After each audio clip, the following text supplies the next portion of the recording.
de développement de l'Afrique. Nous avons ce même combat. Mais nous n'avons pas peut-être les mêmes méthodes pour le faire. Et moi, je considère que ces régimes d'exception-là, vous du Mali, vous du Burkina, du Niger, de la Guinée,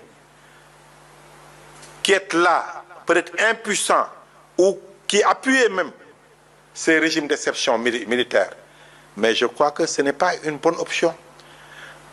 Parce que quand ils vous amènent à vous combattre, ou à la limite quand ils vous amènent à combattre vos voisins africains, c'est tout simplement une méthode pour rester au pouvoir. Parce qu'au Mali, les Maliens sont en train d'appeler à des élections anticipées.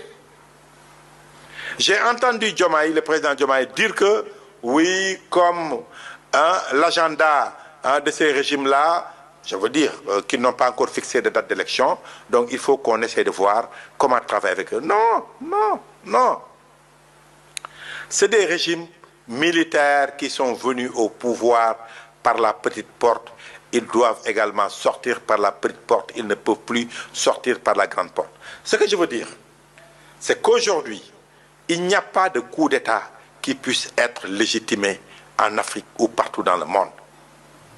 Ce n'est pas possible. C'est pas possible. On ne peut pas légitimer un coup d'État dans le monde, particulièrement en Afrique. Parce qu'on ne peut pas être dans des pays. Et je le dis tout simplement parce que je sais, et mes amis africains, parce qu'il m'arrive quand même de parler avec des amis maliens, avec des amis guinéens, de la Côte d'Ivoire d'ailleurs.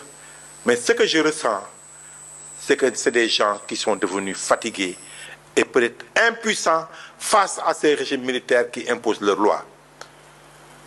Quand ils viennent au pouvoir, soit il y a deux options possibles. Il reste le maximum de temps possible au pouvoir pour pouvoir peut-être piller pour beaucoup d'entre eux, sinon la plupart, sinon tous, pour piller les ressources de leur pays, et ils auront le temps nécessaire pour pouvoir quitter le pouvoir après.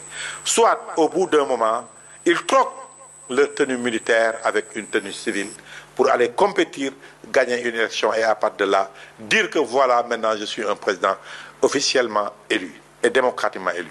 Et finalement, ce qui pose problème, vous savez, ce qui pose problème avec ces chefs d'État-là, qui troquent la tenue militaire contre une tenue civile, après ils refusent de quitter le pouvoir.